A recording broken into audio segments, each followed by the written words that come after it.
વડોદરા શહેરના નવાપુરામાં છેલ્લા કેટલાય સમયથી સ્થાનિકો દૂષિત પીવાના પાણી અને ડ્રેનેજની સમસ્યાનો સામનો કરી રહ્યા છે। ગટરનું પાણી હોય તેવું દૂષિત પીવાનું પાણી મળતું હોવાથી સ્થાનિકોમાં ભારે રોષ જોવા મળી રહ્યો છે, જેને લઈને આજે વડોદરા મહાનગરપાલિકાના ડેપ્યુટી મેયર ચિરાગ બારોટ સ્થળની મુલાકાત લીધી।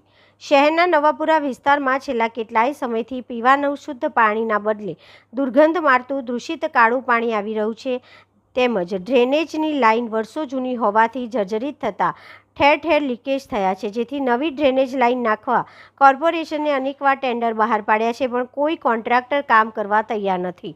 ડ્રેનેજ અને પીવાના પાણીની લાઇન મિક્સ થતાં દૂષિત પાણી આવે છે। આ અંગે સ્થાનિકો દ્વારા અનેકવાર રજૂઆતો કરવામાં આવી છે, પરંતુ તંત્ર દ્વારા કોઈ ઉકેલ લાવવામાં આવ્યો નથી, જેના કારણે ભર ચોમાસે સ્થાનિકોને પીવાના પાણી માટે વલખા મારવા પડે છે તેવી સ્થિતિ ઊભી થઈ છે।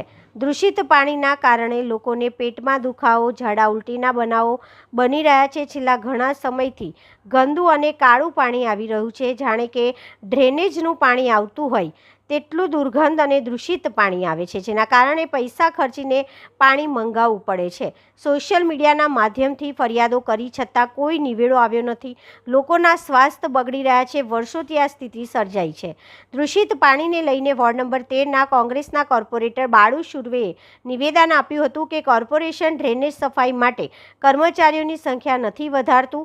80,000 વસ્તીમાં માત્ર 10 જ કર્મચારીઓ હાજર છે, તેમજ પમ્પિંગ સ્ટેશન 40 વર્ષ જૂનું છે, જેની કેપેસિટી પણ વધારતા નથી। ડ્રેનેજ લાઇન અને પમ્પિંગ સ્ટેશન નવું બનાવવા 5 વખત ટેન્ડર પ્રક્રિયા કરી, પરંતુ તેમ છતાં કોન્ટ્રાક્ટર ટેન્ડર ભરતા નથી, જેને લઈને વડોદરા મહાનગરપાલિકાના મેયર ચિરાગ બારોટ સાથે વોર્ડ નંબર 13ની નગરપાલિકા સેવિકાએ સ્થળ મુલાકાત કરી હતી અને આ સમસ્યા અંગે મ્યુનિસિપલ કમિશનર અને મેયર સાથે ચર્ચા કરીને આ સમસ્યા વહેલી તકે નિરાકરણ આવે તેવી સલાહ સૂચન કરવામાં આવશે।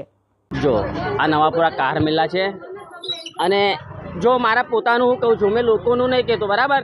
મારા પોતાને અનુભવ થયો છે। છેલ્લા 7 દિવસથી પ્રોબ્લેમ છે। હવે પ્રોબ્લેમ શું છે ને એ જ અધિકારીઓને ખબર નથી। હવે ભંગાણ કેવી રીતે થયું એટલે શું છે, કોઈ એક જણે અરજી આપી કે ગંદુ પાણી આવે છે। હવે એના એકના કહેવાથી જો આ લાઇન કટિંગ થતી હોય અને કટિંગ થાય, કામગીરી છે, કટિંગ થાય એ બરાબર છે, પણ એના પછી બી પ્રોબ્લેમ શું છે એમને ખબર ના પડે। ખોટી તમને જો ખબર જ ના હોય તો એ લાઇન કટિંગ કરીને બીજા લોકોને હેરાન કરવાની શું જરૂર હતી? મારું નામ અજયભાઈ ગોલે।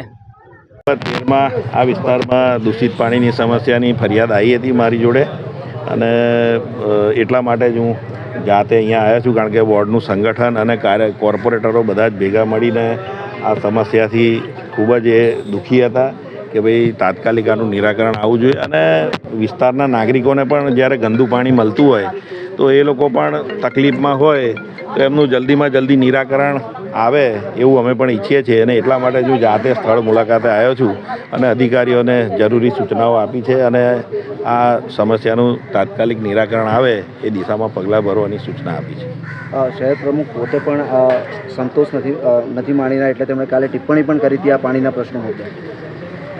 હા, એમના ભાષણમાં કીધું હતું કે ભાઈ આ રીતે પાણીના પ્રોબ્લેમ હોય તો ત્યાં ત્વરિત એક્શન લઈને એનું નિરાકરણ લાવવું જોઈએ। તો એ પણ ચિંતિત છે, અને બધા જ ચિંતિત છે કે ભાઈ જે વિસ્તારમાં આવું હોય ત્યાં તાત્કાલિક આનું નિરાકરણ આવવું જોઈએ। સર, કેટલા સમયમાં થઈ જશે આ નિરાકરણ આવશે, શું લાગે છે?